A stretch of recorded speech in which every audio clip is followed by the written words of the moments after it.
What is going on, beautiful people? Welcome to another episode of Mornings with Lee Hammock, your favorite self-aware narcissist, me. Today, we're going to be talking about, is it ever okay to break no contact? Are there moments in time where it's okay to talk to your toxic narcissistic ex or partner or parent or whoever it is in the situation? Is it ever okay? Is there ever a worthy moment?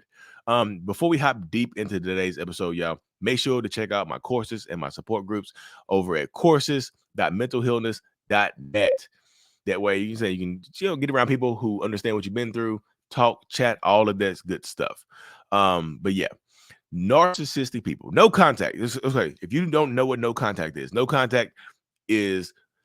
no access. It helps you heal. It helps you get past toxic narcissistic people. It helps you move past the toxic part of this relationship dynamic. It helps you heal. It helps you grow. No contact is for you. No contact is not to punish anybody. No contact is not to punish a narcissist or whoever you've been dealing with, right? No contact is not to punish them. No contact is for you. I have to say that because so many people get caught up in the situation, but like, well, no contact. Well, Lee, I wouldn't no contact, and I feel this, but no contact is for you, right? So going no contact in the long run helps you heal, helps you grow, helps you get past certain situations. And the longer you are no contact, the more you heal, the better you should feel over time. At first, going no contact is going to suck. It just is. Y'all, let's be real. It's going to suck going no contact. It's going to suck not talking to or speaking with the person you've spoken with and talked to and text messages maybe every day for 5 years, 10 years, 20 years, 30 years, 40 years. It's this tough. Stop making it seem like going no contact is so easy. It's not. It's going to be hard. Sometimes it's not. Sometimes it might be easy. Sometimes you might be finished and done. Like, okay, I don't care about talk. I don't care about talk to you ever again. Click, boop, beep, blocked. Sometimes it could be easier it's going to be easier for some than it is for others. Let's say it like that. But big old but when you go no contact, I get a lot of questions from people. They're asking me like, Lee, like, is it okay if I reach out? This happened to my narcissistic ex. Like, this happened to them right here. They are so they one of their parents has passed away or is sick or something like that. And I was cool with the parent. I was cool with them. You know, I was like, the parent was always good to me. The mom was always good to me. The dad, the brother, whoever it is, was always a good person to me. I would feel bad if I didn't reach out in this moment in time. And I always ask people because most people, a lot of people could just say no, no, don't ever break no contact. This is what I say. I don't think it's a good idea to break no contact because it could reset you on your healing journey, especially if you are counting the days that you've been no contact. I've been no contact for 100 days. I've been no contact for 195 days. Are you ready to start that clock over? Right? Are you ready to restart that clock, that 100-day countdown clock that you've been on? Are you ready to do that? Are you ready for that to say zero again? You know, are you ready? And these are real questions. These are real questions you have to ask yourself right here, because it could be a lot of people make it seem like it's a simple yes or no thing. It very rarely is, right? It very rarely is a simple yes or no type of thing. No, yes, no, no. You're not gonna say yes. Then you see how I tricked you up. But that's the way a lot of these situations work right here, right? That's the way a lot of these situations work. Like, okay, are you willing to start your clock over? Because you have to start it over because you broke no contact. I know some people are like, well, can I push pause and go back to it? No, you can't. I mean, I mean, you might, if you could trick yourself into saying, well, I technically didn't break no contact. If you can try to trick your mind into saying that, okay, but most people, because you're in contact. You reached out. You unblocked to send a message. You unblocked to make a call. You unblocked to send an email or a Facebook message, whatever, a Snapchat. You unblocked to do that. So it's just like in that space right there. Are you willing to restart your clock? Another thing I would ask you is, are you ready? Are you healed enough to do that? That's another thing that I would ask you right now.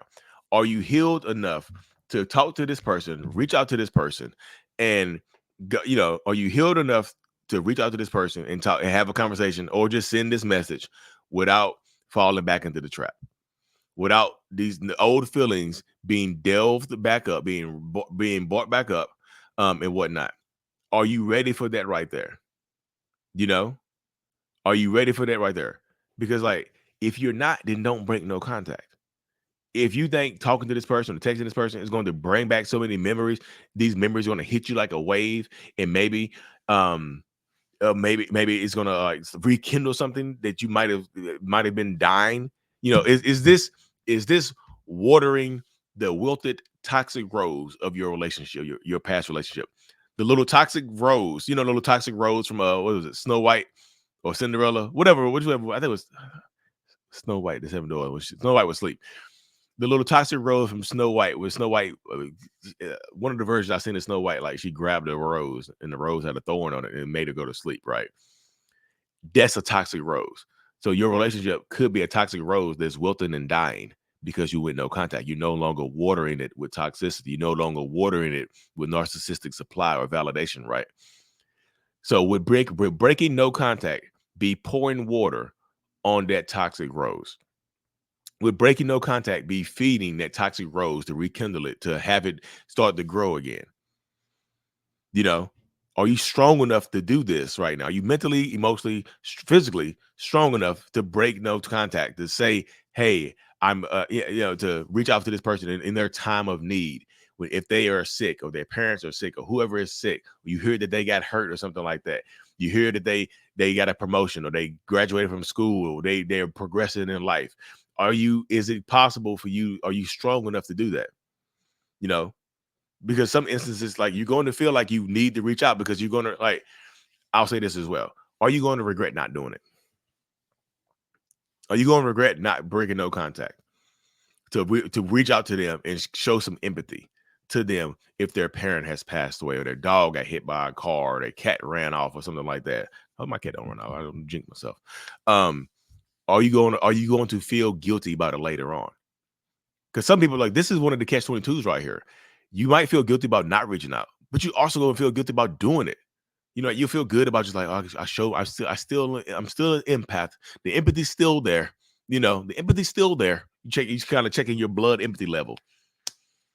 Yep, still good. Look, still got 15 hemoglobins of empathy. I'm still good. I'm still an empath. That's how you check your empathy, by reaching out and in their times of need, right? Reach out in their times of need.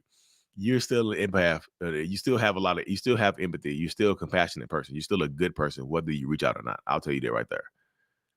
Because some people will just say, hey, yeah, you can reach out to this person when something bad happens to them in their life. Yeah, could you? Yeah, you could. But again, it's not about them, y'all. You gave them your all. There's a reason. Before you break no contact, understand that there's a reason why you're no contact in the first place. There's a reason why you're not contacting this person in the first place. There's a reason why you haven't spoken or communicated with this person in a year. There's a reason why. There's a reason behind it.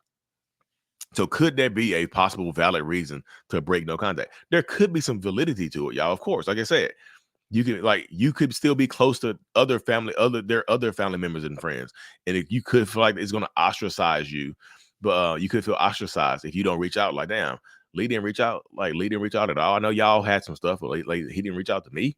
Damn, it's kind of Lee, kind of a horrible person. You see what I'm saying? These are things to consider. So in my estimation, are there some truly valid times that it could be possible for you to break no contact? There could be some valid times. But with that being said, that's why I went over this list of things. How you going to feel? How's it going to be perceived? Or like, is it kind of like throwing a grenade? Like, is it like breaking no contact? Like, this is the breaking no contact grenade, right? Are you pulling on the top? Are you pulling on the top off of it? Are you pulling the pin on the grenade and throwing it and just letting it blow up this one time? Or is this going to be a recurring theme? Because if you do decide to break no contact in this space, you have to go no contact again. You have to do it again. You can't allow them back into your life. You can't allow yourself to be a sounding board for them just because they went through something. Just because they went through something bad, it doesn't mean you have to allow yourself to be a sounding board for this person. You don't have to open the door for this person to reach out to you and contact you consistently. You don't have to, like, this is not the start of something else. You're not watering the wilting toxic relationship rose. You see what I'm saying? You're not doing that. If you do decide to break no contact to show some compassion and empathy to their family or friends or whatever, to show your condolences or to congratulate them or whatever it is, I just feel like congratulating them on something that's less important than somebody passing away. You see what I'm saying? Congratulating them on getting promotion or whatever. That's way less important than their family members or something like that passing away, or their animals or something that y'all shared together, or something happened, something devastating happened in their life. This is something to consider. Would I break no contact in those situations? Me, probably not. I have personality disorder though, but I probably wouldn't. I wouldn't suggest it because, just consider yourself. It's not selfish for you to consider yourself in this point right here. It's not selfish for you to consider, for you to put yourself first, and your feelings first, and your thoughts first, and your reactions first, and your heart first. It's not selfish to do that. Well, Lee, I feel selfish. It's not selfish. Yeah, they were selfish. That's why you're not with them. That's why they have no access to you. If it's your parent or your old friend or whoever it is, there's a reason why they have no access to you. That's a reason why you cut them off. Again, like I said, I understand if it's your parent, I always feel like the situations are different. If you're no contact with a parent and something happens to the other parent or something happens to somebody else in the family, I can understand it. But again, you have to understand that you have to set boundaries. Going no contact is like is strengthening the muscle, right? Going no contact is supposed to make you stronger. It's like working out, it's literally like working out. Like 1 no contact, 2 days no contact, 3 days no contact. Get the other arm too. 4, you gotta keep it even. 5, you only have 1 big arm. 6 days no contact. 7 days, 8 days, 9.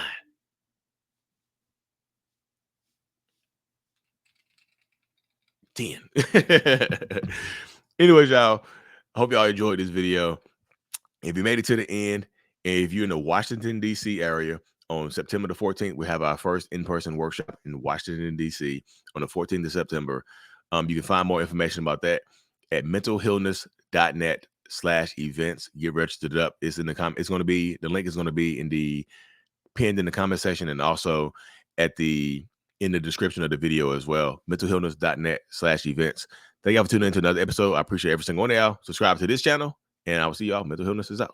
Peace. Thank you so much for making it to the end of my video. I am extremely grateful for you. Have no idea. If you haven't already, make sure you go ahead and subscribe to the channel. Helps reach more people. And click on the screen to watch another video or to browse through another playlist. There's also a link on the screen to check out my courses and my support groups to help you heal and understand what you've been through. Thank you so much again. I will see you in the next video. Peace. Peace.